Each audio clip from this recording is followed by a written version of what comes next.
नमस्कार। आधार और pan card को लिंक करने की आखिरी तिथि जा चुकी है, पर जिन लोगों ने अभी तक अपना आधार और पैन कार्ड लिंक नहीं कराया है, उनके लिए एक आखिरी मौका है कि वो अपना पैन कार्ड और आधार लिंक करा लें। अब कई लोगों को ये पता भी नहीं होगा कि उनका आधार पैन कार्ड लिंक है कि नहीं है। तो क्या प्रक्रिया है, हम किस प्रकार से पता कर सकते हैं कि हमारा पैन और आधार लिंक है भी कि नहीं? अगर हम पहले इनकम टैक्स रिटर्न फाइल करते रहे हैं और हमने आधार नंबर लिखा है उसमें, तब भी हमें एक बार सुनिश्चित करना बहुत आवश्यक है कि हमारा पैन और आधार लिंक्ड है या नहीं है। क्योंकि भारत सरकार ने लास्ट डेट पिछली बार जब दी थी, तो उसके बाद 1,000 रुपये पेनल्टी है। वो पेनल्टी भर के अभी तक लोग अपना पैन और आधार लिंक करा सकते थे। परंतु 31 मार्च 2023 के बाद जो भी आपके पैन कार्ड आधार से लिंक नहीं होंगे, वो इनऑपरेटिव हो जाएंगे या इनएक्टिव हो जाएंगे। तो इनएक्टिव होने से क्या परेशानी आएंगी हमारे सामने, क्या क्या हमें दिक्कतों को सामना करना पड़ सकता है अगर हमारा पैन कार्ड इनऑपरेटिव हो जाता है।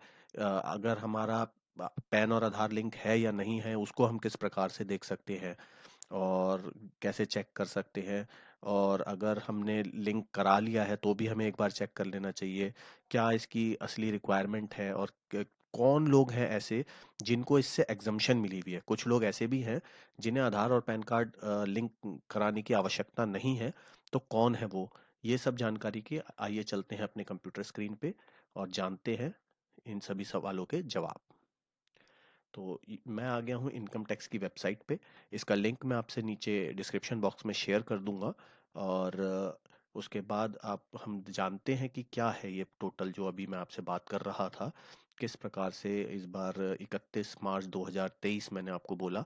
उसके बाद लेट फीस के बावजूद आप अपना पैन और आधार को लिंक कराने में सक्षम हो जाएंगे और आपका जो पैन नंबर है वो इनऑपरेटिव हो जाएगा। तो इनऑपरेटिव होने पे सबसे पहले तो हमें ये जानना होगा कि उससे हमारे को क्या परेशानियां आने वाली है अगर इनऑपरेटिव हो जाता है।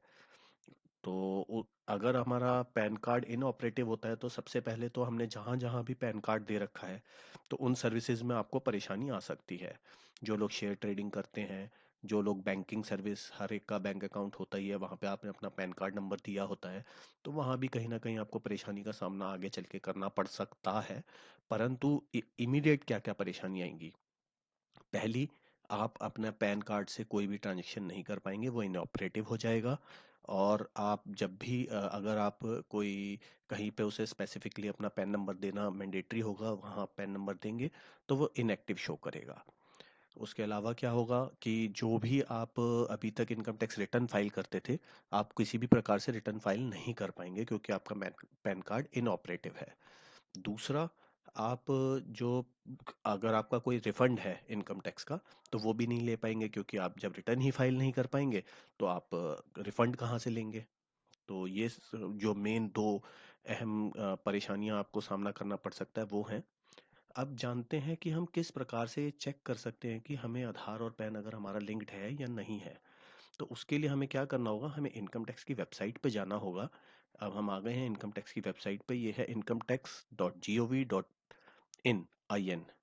इस पोर्टल पे हम जाएंगे तो यहाँ पे साइड में क्विक लिंक्स जो दिए हुए हैं, इसमें नीचे लिखा हुआ है, एक तो लिखा है लिंक आधार, ठीक है ना, और एक है लिंक आधार स्टेटस। तो जैसे ही हम लिंक आधार स्टेटस पे क्लिक करते हैं, तो हमारे सामने एक ऑप्शन खुलेगी आप जिसमें आपको अपना आधार नंबर और आपका पैन नंबर दोनों को एंटर करना पड़ेगा। ये आ गया है, पैन नंबर और आधार नंबर, ये दोनों चीज डालनी पड़ेगी। इसको डालने के बाद यहाँ साइड में एक लिंक, एक चेक बॉक्स है जिस पे लिखा है व्यू लिंक आधार स्टेटस। जैसे ही आप उस पर क्लिक करेंगे, अगर आपका आधार लिंक्ड होगा तो आपको एक इस प्रकार से मैसेज आ जाएगा कि आपका आधार और पैन लिंक्ड है, ऑलरेडी लिंक्ड है। उस प्रकार का एक मैसेज आपको आएगा, शो होगा। और अगर नहीं होगा तो आपको बताएगा कि आपका आधार और पैन लिंक नहीं है। अब हम लिंक करना हो तो क्या करना होगा? तो उसके लिए सबसे पहला स्टेप है, हमारे को 1,000 रुपये की तो पेनल्टी हमें जमा करानी ही होगी। और इसमें दो प्रकार से हम कर सकते हैं। एक तो इनकम टैक्स की वेबसाइट से डायरेक्ट जाके मेजर हेड 21 और माइनर हेड 500 में 1,000 रुपये डिपॉजिट कराने पड़ेंगे हमें। और दूसरा है एनएसडीएल की साइट से। अगर हम एनएसडीएल की साइट से करते हैं तो 4 से 5 वर्किंग डे और लगेंगे हमें उसको एक्टिव कराने के लिए। पर अगर हम जो इनकम टैक्स की साइट से डायरेक्ट भरते हैं तो वो इमीडिएटली हम कर सकते हैं उसे अपडेट। अब आ जाते हैं हम, जानते हैं पहला स्टेप क्या है। तो हमें सबसे पहले इनकम टैक्स की वेबसाइट पे जाना है। ये हम इनकम टैक्स की साइट खुलेगी हमारे सामने। ये जो लिंक आधार का रेड बॉक्स में चेक बॉक्स में आपको दिख रहा है लिंक आधार, इस पे हमें क्लिक करना होगा। जैसे ही हम क्लिक करेंगे तो हमारे सामने वही ऑप्शन खुलेगी कि आधार और पैन नंबर डालने का ऑप्शन आएगा। जैसे ही हम इस आधार और पैन नंबर को क्लिक करेंगे, कंटिन्यू पे क्लिक करेंगे, तो हमारे सामने एक ये इस टाइप की एक विंडो खुल जाएगी पेमेंट डिटेल्स के लिए कि आप इसमें पेमेंट जमा कराइए। तो हम कंटिन्यू टू पे थ्रू ई पेमेंट में चले जाएंगे। हमारे सामने फिर एक ऑप्शन आएगी ई पे टैक्स में। यहाँ हमें पैन नंबर और दोबारा अपना पैन नंबर कंफर्म कराना होगा और अपना मोबाइल नंबर डालना होगा। इसके बाद हमें कंटिन्यूशन पे क्लिक करना पड़ेगा। कंटिन्यू पे क्लिक करेंगे तो हमारे सामने इस तरीके से एक आएगा, you have successfully verified through mobile OTP. आपका मोबाइल पे एक ओटीपी आएगा, उससे आप वेरीफाई करेंगे और फिर उसके बाद कंटिन्यू पेमेंट के लिए आगे बढ़ेंगे। जैसे ही आप आगे बढ़ेंगे तो फिर आपको ये 2-3 ऑप्शन देगा, इसमें आपको इनकम टैक्स वाली ऑप्शन चूज करनी है और प्रोसीड का बटन दबा देना है। प्रोसीड का बटन दबाएंगे तो आपके सामने फिर ये स्क्रीन आएगी। इस स्क्रीन पे आपको असेसमेंट ईयर 23-24 लेना है, क्योंकि जो 2022-23 फाइनेंशियल ईयर के लिए असेसमेंट ईयर होता है वो 23-24 होता है। अगर इसकी आप डिटेल में जानना चाहते हैं फाइनेंशियल ईयर असेसमेंट ईयर, तो आप मेरी फाइनेंशियल ईयर असेसमेंट ईयर की वीडियो जाके देख सकते हैं। यहाँ पे हमें टाइप ऑफ पेमेंट में अदर रिसिप्ट में 500 ऑप्शन होती है, अदर रिसिप्ट, उसको चूज करना है। इसके अलावा बहुत सारी ऑप्शंस इसमें होती हैं। इसके बाद अदर में आपको 1000 रुपीज़ डालने हैं, 1000 रुपीज़ आ जाएगा। आप कंटिन्यूशन का बटन दबाएंगे, कंटिन्यू करेंगे और आप अपनी पेमेंट के लिए आगे बढ़ जाएंगे। फिर से आपको दोबारा लिंक आधार में जाना होगा। लिंक आधार पैन नंबर और आधार नंबर दोबारा से डालना होगा आपको। फिर थ्रू ई पेमेंट वाली ऑप्शन आपने चूज करनी है, क्लिक करना है थ्रू ई पेमेंट पे। अगली स्क्रीन आपके सामने फिर वही आएगी पैन नंबर कंफर्मेशन की, मोबाइल नंबर डालेंगे। मोबाइल नंबर डाल के ये आप आ गए दूसरी वेबसाइट पे। ये है एनएसडीएल की वेबसाइट। तो एनएसडीएल की वेबसाइट पे आप जाएंगे, मैं आपको डायरेक्ट भी दिखा देता हूँ। एनएसडीएल की ये वेबसाइट है। यहाँ हम जाएंगे एनएसडीएल की साइट पे, यहाँ चालान 280 आता है, इस पे आप प्रोसीड का बटन दबाएंगे। ये आपके सामने खुल जाएगा। यहाँ पे आपको अदर देन कंपनी 21 की ऑप्शन चूज करनी है।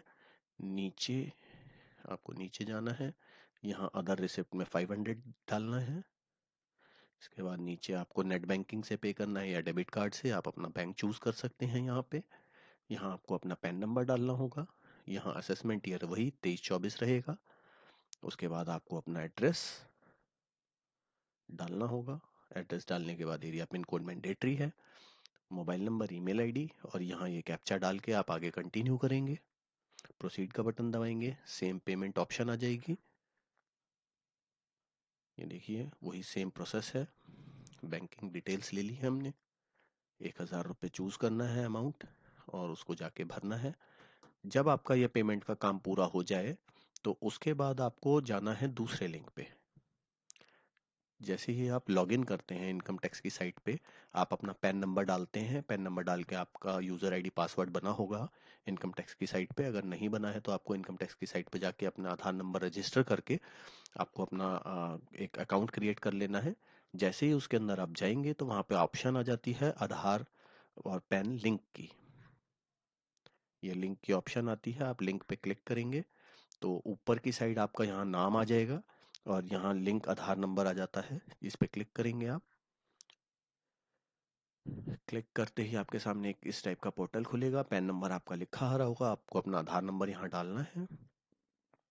आधार नंबर डालने के बाद उसको अपडेट कर देना है, लिंक कर देना है आधार को, तो आपका आधार जो है वो लिंक हो जाएगा। ऐसे पैन नंबर आधार नंबर डाल के वैलिडेट करेंगे। वैलिडेट करते ही आप जैसे ही आगे बढ़ेंगे तो आपका आधार नंबर दोबारा से एक बार कंफर्मेशन मांगेगा, मोबाइल नंबर मांगेगा। और आपका यहाँ मैं बता दूं, आपका जो पैन नंबर है उसमें जो आपका नाम है और जो आपकी डेट ऑफ बर्थ है, सेम ही डेट ऑफ बर्थ और नाम आपके पैन में भी होना चाहिए और सेम ही आधार में होना चाहिए। अगर उसकी स्पेलिंग में कुछ गलती है तो आपको उसे पहले जाके, जहाँ पे भी आपकी गलती है, अगर पैन में गलत है तो पैन में, और अगर आपके आधार में गलत है तो उसे आधार में जाके पहले आपको सुधार कराना बहुत एक अत्यंत आवश्यक है। और आपको अपना जो आधार है उसके अंदर मोबाइल नंबर भी ज़रूर रजिस्टर करा लें, क्योंकि आधार ओटीपी से ही ये वेरीफाई होगा। यहाँ पे आपको आधार ओटीपी डालना होगा और इसके बाद ये वैलिडेट करेंगे, तो तुरंत आपका इस तरीके का एक मैसेज आ जाएगा। यूआईडी से आपको एक ओटीपी आया है और उसको आप जैसे ही वेरीफाई करेंगे आपका आधार और पैन लिंक हो जाएगा। तो ये पूरा प्रोसेस रहेगा इसे लिंक करने का। और अगर इसमें आपको कोई भी परेशानी आ रही है तो आप नीचे कमेंट बॉक्स में मुझसे पूछ सकते हैं कि हम आपको किसी भी प्रकार की कोई परेशानी आ रही है। यहाँ आप ये सुनिश्चित कर लें कि आपका आधार और पैन में सेम नंबर हो। अगर वो सेम नाम, स्पेलिंग एक ही होनी चाहिए। जैसे कई लोग डबल ई लिख देते हैं, कोई उसके लिए सिंगल आई यूज कर लेते हैं कहीं पे। तो एक भी अल्फाबेट का बदलाव आपको पैन और आधार को लिंक नहीं करने देगा। आपकी डेट ऑफ बर्थ में भी अगर छोटी सी भी कोई गलती है तो वो उसको लिंक करने में नहीं देगा, क्योंकि ये दोनों बहुत अत्यंत आवश्यक इन्फॉर्मेशन है और दोनों मैच करनी चाहिए, तभी जाके ये लिंक हो पाएगा। और जो इनकम टैक्स की साइट के लिंक हैं, ये सारे लिंक्स मैं आपसे शेयर कर दे रहा हूँ। अगर आपको मेरा ये वीडियो अच्छा लगा हो तो प्लीज़ इसे लाइक कर दीजिए और शेयर करिए लोगों से अधिक, क्योंकि सभी लोगों को ये पता होना चाहिए कि उनका पैन और आधार लिंक है या नहीं है। मैं एक बार फिर बता देता हूँ, पैन और आधार अगर आपको लिंक चेक करना है तो इनकम टैक्स की साइट पर जाइए और लिंक आधार स्टेटस पे क्लिक करिए, अपना पैन और आधार नंबर डालिए और यहाँ चेक करके देख लीजिए कि आपका पैन और आधार एक दूसरे से कनेक्ट है या नहीं है। क्योंकि उसके बाद आपको कोई ऑप्शन नहीं मिल रही है, आपका पैन कार्ड इनऑपरेटिव हो जाएगा और आपको किसी का बहुत सारी दिक्कतों का सामना करना पड़ सकता है। और इस इन्फॉर्मेशन को ज़्यादा से ज़्यादा लोगों से शेयर करिए, क्योंकि यह सभी के लिए महत्वपूर्ण है। जो भी लोग भारत के रेजिडेंट हैं उन सभी के लिए ये बहुत महत्वपूर्ण है। और मैं आपको बता दूं किन लोगों के लिए ये मैंडेटरी नहीं है अभी। कुछ लोग ऐसे भी हैं जिनके लिए ये मैंडेटरी नहीं है सर्विस, आपको आवश्यक नहीं है कि आपको आधार और पैन लिंक कराना है। तो वो लोग हैं, पहले तो जो नॉन रेजिडिंग इंडियंस हैं, जो भारतीय नहीं हैं या नॉन रिजाइडिंग इंडियंस हैं, एनआरआई हैं, उनको भी इसमें अभी रजिस्ट्रेशन करने की ज़रूरत नहीं है। अगर आपकी उम्र 80 साल से ऊपर है तो भी आपको रजिस्ट्रेशन कराने की ज़रूरत नहीं है, मीन्स आपको पैन और आधार लिंक करने की आवश्यकता नहीं है। अगर आप असम, मेघालय और जम्मू और कश्मीर के निवासी हैं तो भी आपको क्या नाम है, इसको पैन और आधार को लिंक करना मैंडेटरी नहीं है, आपको एग्जम्पशंस दी गई हैं। इसमें 4 लोगों को एग्जम्पशन दी गई हैं, एनआरआई को और नॉन सिटीजन्स ऑफ इंडिया को, 80 साल से ऊपर के लोगों को, और आसाम, मेघालय और जम्मू और कश्मीर के रेजिडेंट्स को। तो अगर इस वीडियो को अधिक से अधिक लोगों से शेयर करें, मेरा चैनल सब्सक्राइब करें। धन्यवाद।